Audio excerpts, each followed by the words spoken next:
first speaker, Charlie Lynn MLC, is obliged to leave a little bit early. He will be the first speaker. Now this is the 13th in the Roundtable Forum series that's been held at Parliament House. We've had 12 other meetings. The details of those previous 12 meetings are on the back of the leaflets, which I hope you got as you walked in the door. We are the fellowship of the Roundtable Forum, a long-established discussion and study group aiming to raise consciousness on political, social and cultural issues and to network for creative social change. Now, further information you can get from our website, information on the back of the forms, or at the bottom of the forms. Important to know, we welcome you here tonight.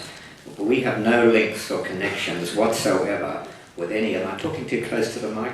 We have no links or connections with any political or business organisation, with any church, cult, religion, or with any other group whatsoever. We're totally independent, we fly our own pennant, and all monies are spent on printed and internet information and on public forums like this one, we're as poor as church mice, and the only thing we have in common is we share a deep concern about the current state of society, and we want to raise consciousness on public issues. Now, our first speaker, Charlie Lynn MLC, I'll just read, he was in the army and he volunteered for service in Vietnam, which was after 1965.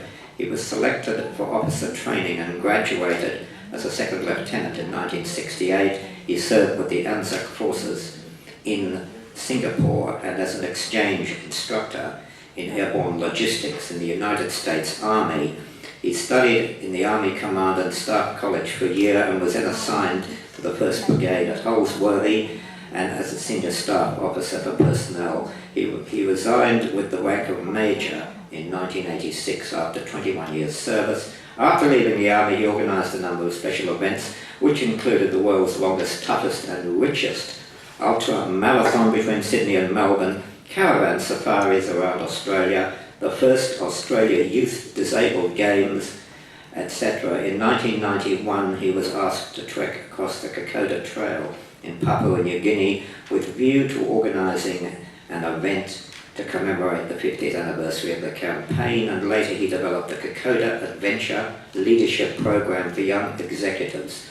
He served on the board of the Kokoda Track Memorial Walkway at Concord, and he also serves currently on 11 different parliamentary committees. I'd like you to welcome Charlie Lynn, please.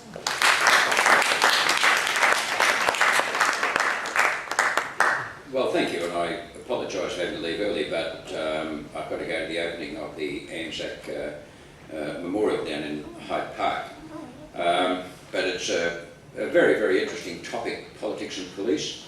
I suppose the couple of anecdotes I could give in understanding, why you need both, why you need law and order. But when you're in a foreign country, as I have been on a number of occasions, and you're the only one there, you're the only Australian, you and your wife, and I've often wondered in some of the places I've been, what protection do I have here?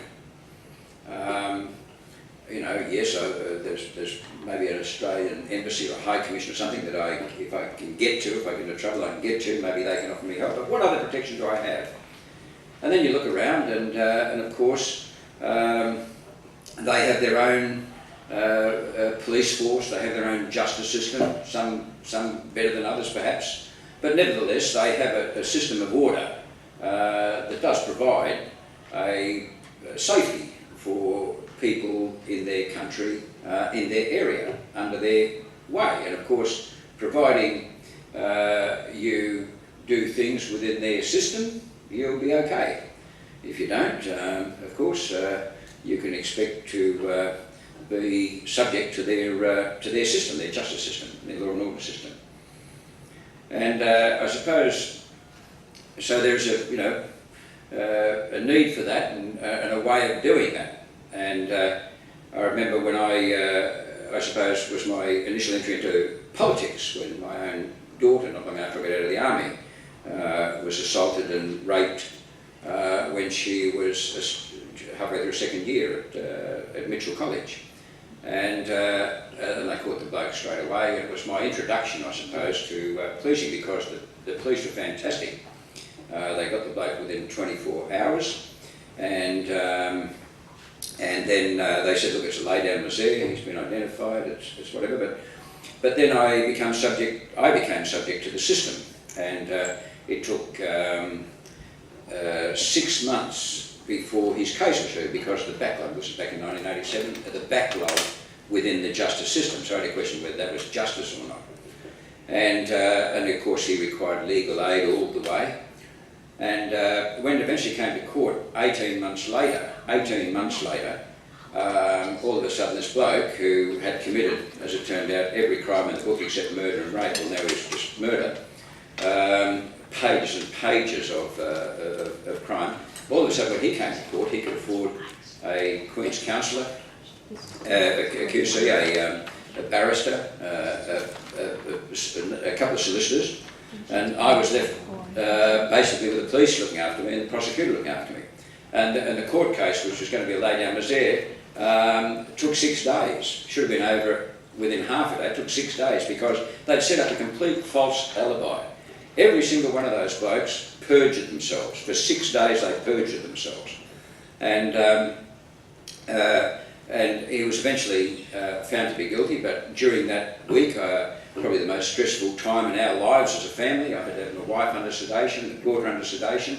She'd done all the things that a rape victim does. She dropped out of university, she dropped all of her friends, she used to develop these incredible nerve rashes, and it was a very stressful period for us. And when it was over, I think the maximum was 7 years. He got 3 years with 18 months non-parole, and he was out in less than 6. And having been in the army for 21 years, and particularly Sharon, who had been to 13 different schools in 3 different countries, we had lots of, she was an army, what we call an army brat. She was part of the family.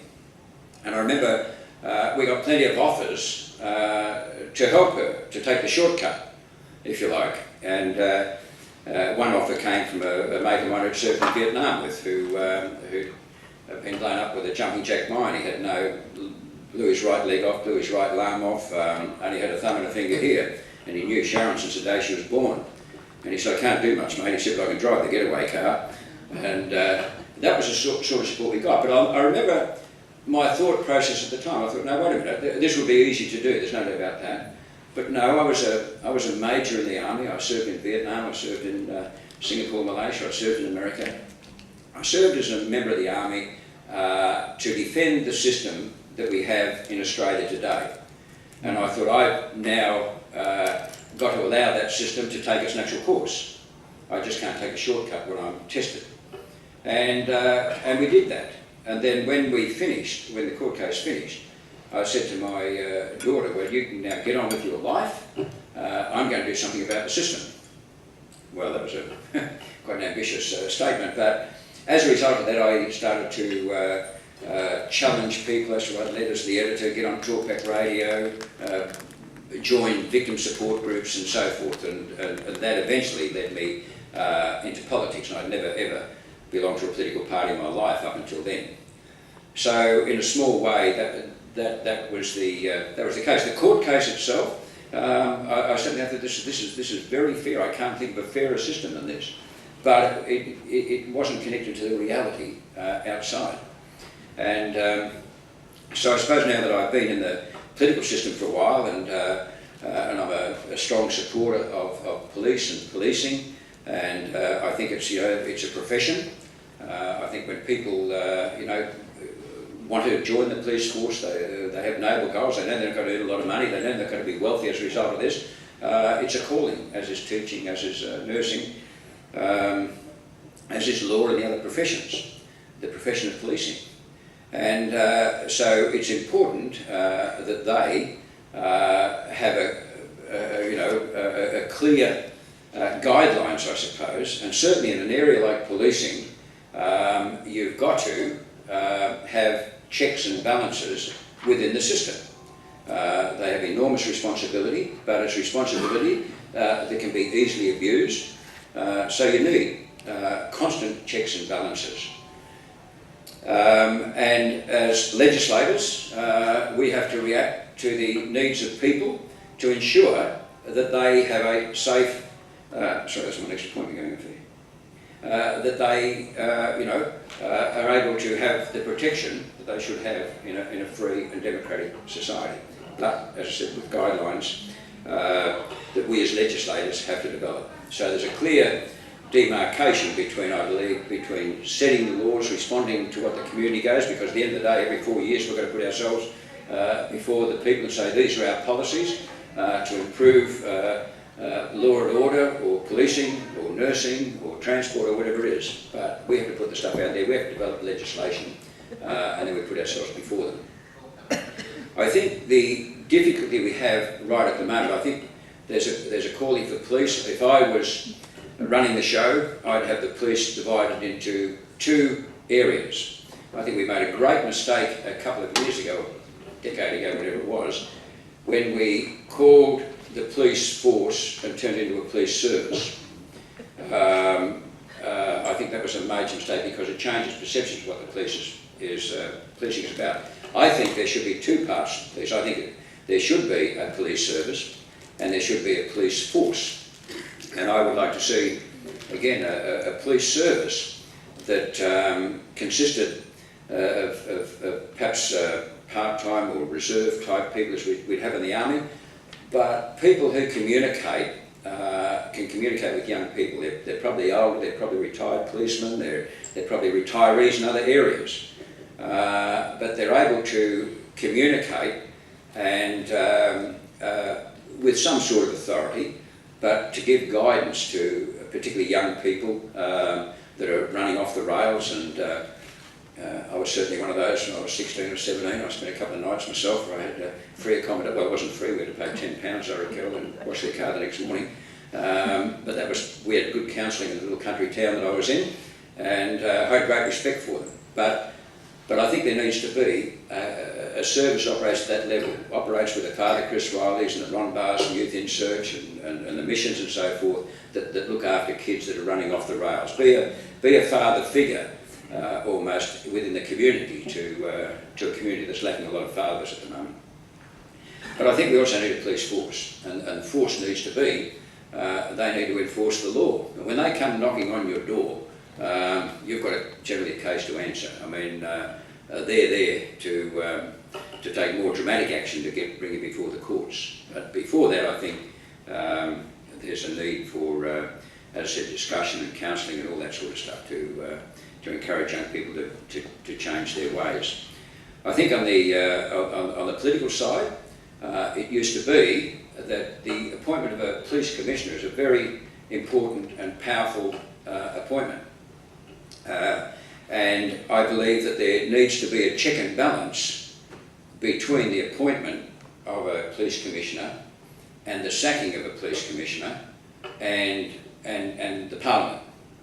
And at the moment, that's not the case, because as I understand it, and probably Tim can elaborate in more detail later because he's been part of that system, but a police commissioner in the past could only be removed by the Governor on advice from the Premier. It then later on was a case where he could be removed by the police board. Now he could be removed by the Minister. And over the last decade we've had numerous police commissioners. And they all come with different ideas, different attitudes, different standards, different values. So a police commissioner has to immediately adapt to that police commissioner, to the new minister. Otherwise, he's got a good chance of losing his job. And when you're on something like $300,000 or $400,000 a year, that's a big ask. You're normally going to do what the minister wants, more so than what the people require. So I think we need to re-look at that check and balance there. I think it should be either back what it was by the Governor on advice from the Premier, or by a vote on both sides of the Parliament. I think that's a very important check and balance in our system that needs to be reinstated. So it is a difficult area, and I think we find now that there are so many restrictions on on policing now that it's got to the point where in many areas they're almost impotent. I think the young police, there's nothing finer than seeing young people out there in uniform walking the streets. So they don't see many of them walking the streets, but when you meet them, they're good, they're proud, they're professional, they're great. But I think along the way they become disillusioned with the system because of the political pressures that are applied from the top as a result of the current system we have, where the police commissioner is required to dance to the minister's tune or risk being removed without any recourse to that. So there, I suppose, my overview on it. Policing, with hardened criminals, with drug runners, is an incredible thing. You've got to have people, if we're going to operate in that system, that can think like them, communicate with them, know them, because that's where they gather their intelligence from. And right at the moment, I think the system has swung too far the other way, where these sort of people, professionals in that area, are not part of our police force anymore. And at the moment, I think the Crims are running the show, and I think we need to do some work to get that back. But I'm not saying that we should come in hard on law and order. I think we should have good lines of responsibility, good lines of demarcation, so that everybody knows what their role is. We should have a society in today's world where community policing, counselling is a very, very important part of getting young people on the track. But I think I was reading an article in the paper today where a young bloke is up before it. He's got, 50 or 60 offences. I mean, he's just a serial offender. Well, you need a system where you can, rehabilitate them in a different way, in a different area. But the police force, to be effective in any society, needs to have the authority and a clear authority to be able to bring people before the courts and justice who threaten the safety of our society. So, do you have time to answer a couple of questions? Sure. Because you won't be here for Yeah, no, that's fine. Okay, now Charlie Lynn will take a couple of questions only, because he has to leave early. Yes. Brought some very good points up. The thing is, how do we get your points into Parliament? Well, Because we are ignored by the politicians, flat out. Well, we put we're in the process of going through policy development at the moment. Mike Gallagher, our Shadow Minister for Police, is a former policeman himself. He's got very good contacts out there with his contemporaries in the police force. We have a pretty good system overall on both sides where members can bring into the party room the views of their constituents. The greatest problem we have in Australia is apathy. People who don't take an interest. I mean, you've got this round table going because you've got an interest. That's great. You're right. Yeah. But we're not apathetic, right? That's right. We are trying to get the story across. Indeed. Right? And it's being ignored by the politicians. Now, not only have we confronted them face to face with issues, and we never hear any more. This place is corrupt. No shadow of a doubt, in my mind, 16 years of following up on a matter that was more than likely just like a parking fine, right?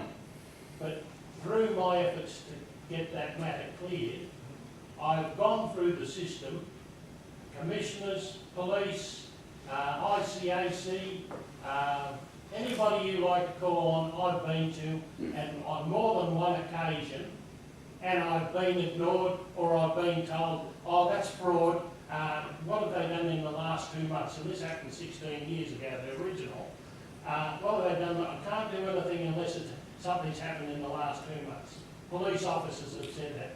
Well, yes. I was in your position. I felt the same. I felt like I was a victim of society. I thought, this is not right.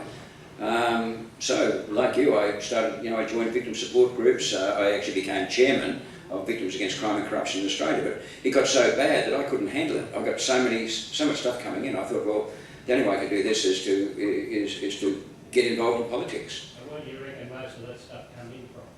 It came in from the legal profession, mates that drowned you out and the others. Oh, no, I didn't get it from the legal profession. I got it from fellow victims. I mean, most of my stuff came from fellow victims requesting help. And Instigated by the legal profession. Okay, now we'll take one more question, Yeah. yes.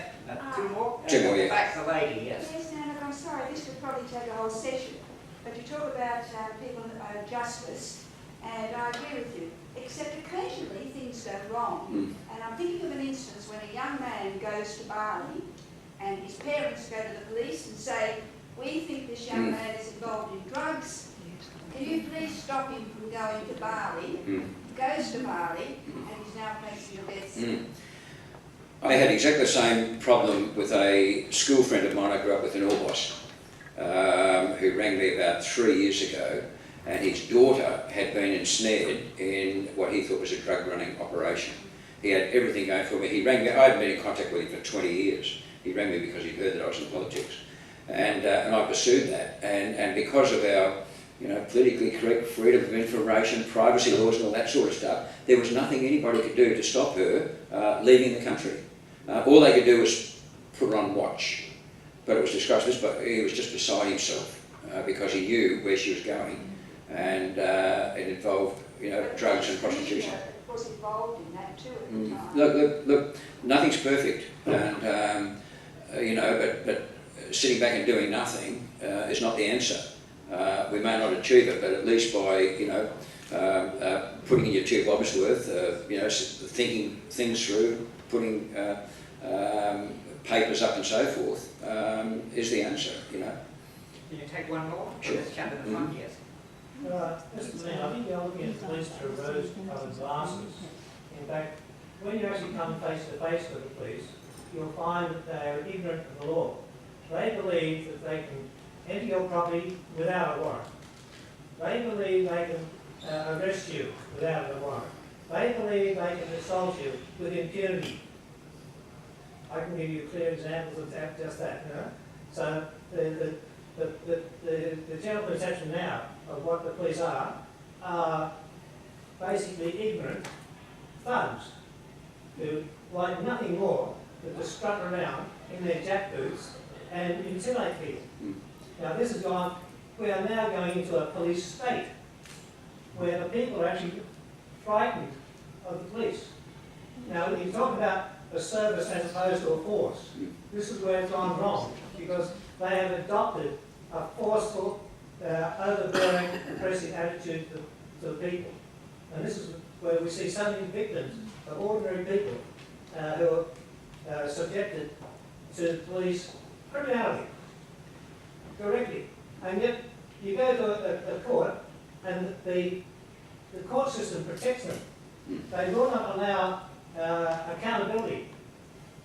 They will not allow trial by jury for when police physically assault people.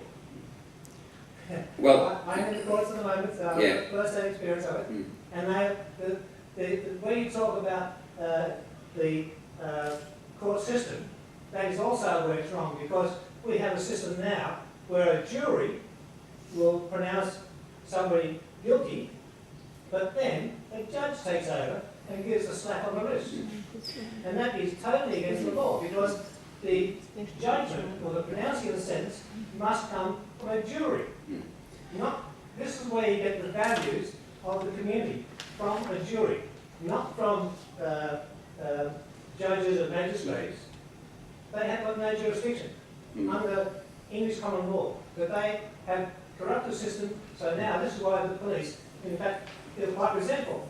I talk to them, I say, how do you feel when you get a really bad bugger and they get off with a slap on the wrist? Could I just, I think Tim's probably better qualified to answer that than me, but my experience with the police is not that. Sure, you're never going to get 100% good eggs. I mean, there will be good and bad. There's no doubt about that. I think the good far outnumber the bad. My experience out of Macquarie Fields, for example, from Macquarie Fields riots, working with the community police out there, with those young people out there who are now working for Father Chris Riley, the way the community police work out there is fantastic. And they know the boys know them. They know if they stop over the line, they'll be counselled rather heavily. So, in Camden, Campbelltown, Macquarie Fields and that, I've found, there are the police doing a good job. I mean, it's a hell of a job these days in the society we live in. and you'll never get the perfect answer. But if you've got professional values, professional standards, you've got checks and balances within your system, you know, you'll never get the perfect system. But, you know, if we're all working for the common good,